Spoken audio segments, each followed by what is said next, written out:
Dean from back in the building.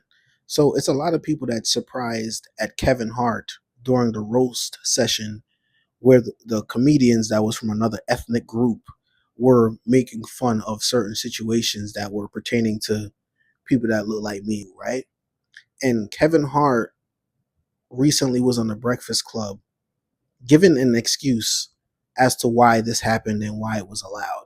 George Floyd joke, it wasn't a tasteful joke to our culture, to our audience, but our audience that's watching the roast, if you're watching the roast, you get why they're doing it. And you could tell on his face, he really don't have any real excuse, but he's put in this position and he just got to deal with it. This was a humiliation situation, right? Because we all seen the old clip of Kevin Hart when the dude was asking him, we seen Dave Chappelle wear a dress. What do you think about that? If they come to you and offer you a situation that you have to wear a dress, would you wear it? I definitely have ran into to put on the dress.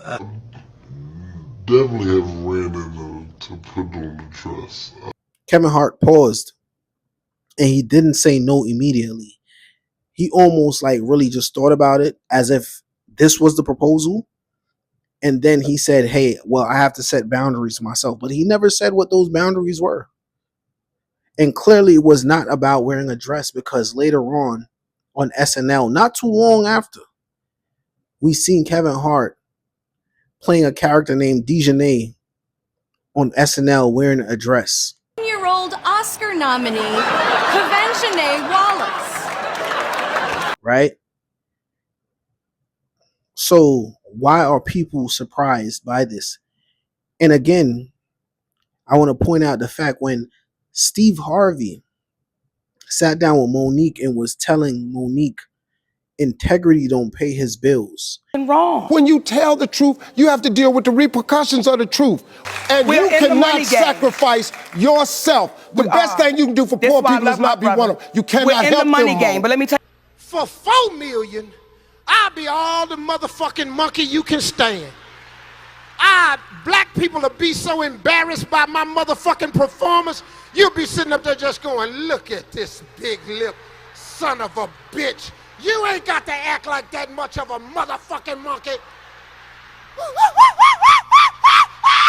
And I'm only using him because he's another comedian.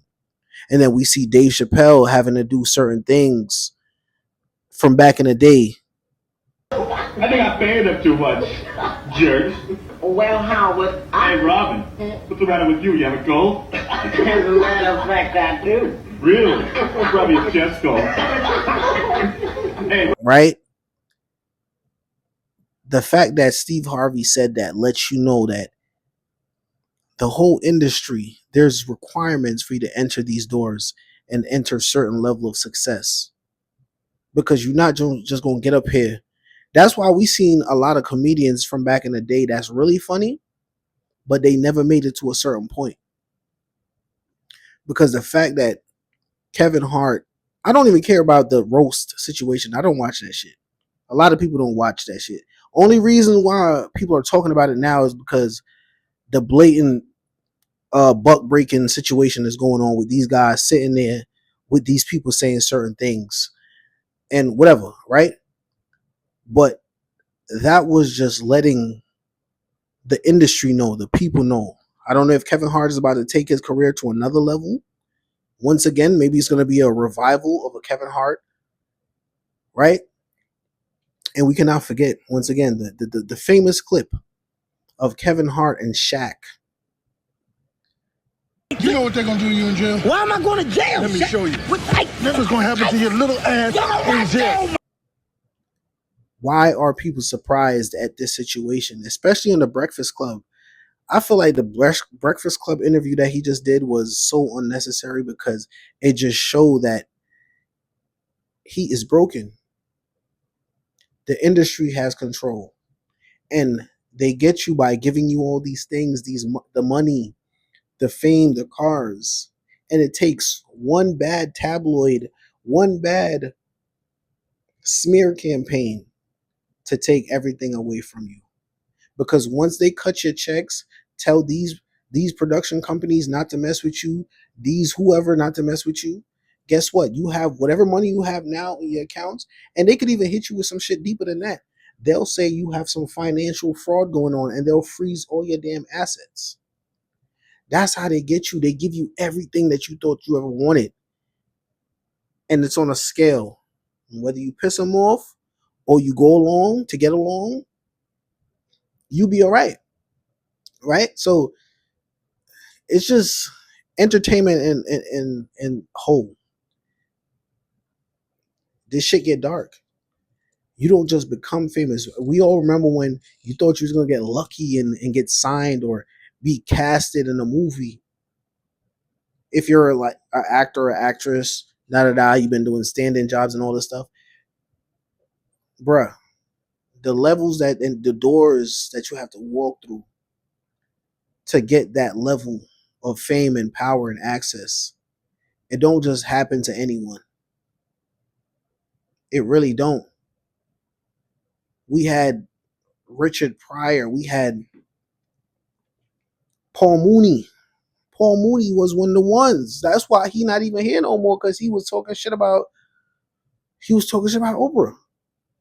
Now I'm not saying specifically Oprah did anything, but it just seemed very weird that he always had his eyes on Oprah for a long time. And I'm surprised he lived that long, because Oprah been getting money for a long time. And not just urban money. She got her own network.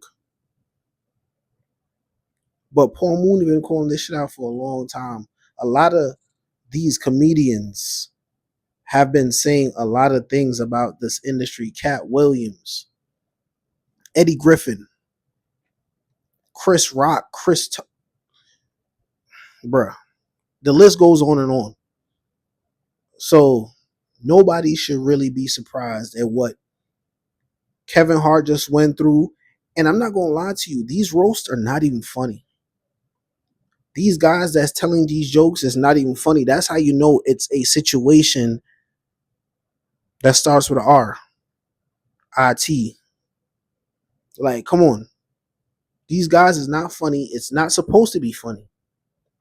The mass people here watching it on TV, we're scratching our heads like, yo, what the fuck is this? Like, I never watched one of them shit before. I just see clips. Because maybe I'm not old enough to understand these guys that's telling these jokes, or I just don't understand these jokes. Nowadays, we're used to seeing skits. That's what makes us laugh. So, but that's a lot, because we all watch Cat Williams when he do his whatever he doing, right? And I'm not going to say, I can't not say this. The fact that Cat Williams took part in this is kind of spooky as well, because as Cat Williams puts himself out there as a truth teller and the one to go against the industry, it's kind of scary to see him take part in such a situation. So now it looked like Cat Williams is going to say it kind of looked like he's a double agent. The informant. I'm out.